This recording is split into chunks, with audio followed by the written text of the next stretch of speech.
ছোট পর্দার পরিচিত মুখ আশা নেগি। তাকে দর্শক চেনে প্রায় 10 বছরেরও বেশি সময় ধরে। কিন্তু তার ক্যারিয়ারের শুরুর দিকে যখন অভিনেত্রী প্রথম বিনোদন জগতে পা রাখেন, তখন আশাকে পড়তে হয়েছিল নানা সমস্যার মুখে। নানা কুপ্রস্তাব এসেছিল তার কাছে।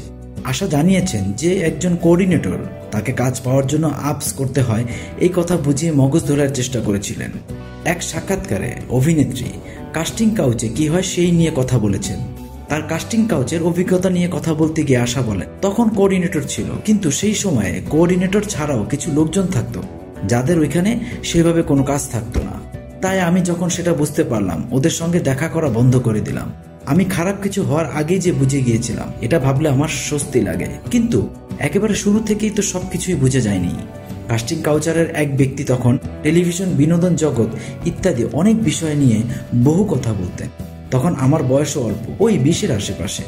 সেভাবে কিছু জানি না এই জগৎটা সম্পর্কে, তাই খুব স্বাভাবিকভাবে আমি সব শুনতাম।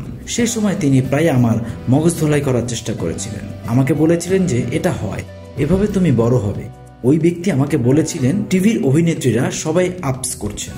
আশা জানান, এই ব্যক্তি সরাসরি আশাকে কোনো প্রস্তাব দেননি বা আপস করার বিষয়ে কিছু বলেননি, কিন্তু আকার ইঙ্গিতে ওর উদ্দেশ্য বোঝাতে চেষ্টা করেছিলেন।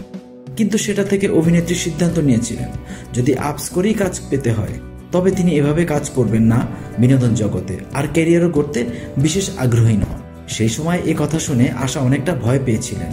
সে সময় তিনি পবিত্র রিশতায় কাজ করতেন। সেই মেগার এক অভিনেতাকে আশা ফোন করে এই ঘটনা জানিয়েছিলেন, কিন্তু এই ঘটনায় সেই অভিনেতা আশ্চর্য তো হননি, বরং এটাকে একটি সাধারণ ঘটনা হিসেবে এড়িয়ে গিয়েছিলেন। এই প্রসঙ্গে আশা বলেন, আমি ওকে বলেছিলাম যদি এসব করতে হয় তবে আমি মোটেও আগ্রহী নই। আমার বন্ধু শুধু বলেছিলেন এসব হয়, এটা স্বাভাবিক। তিনি অবাক হননি আমার কথা শুনে।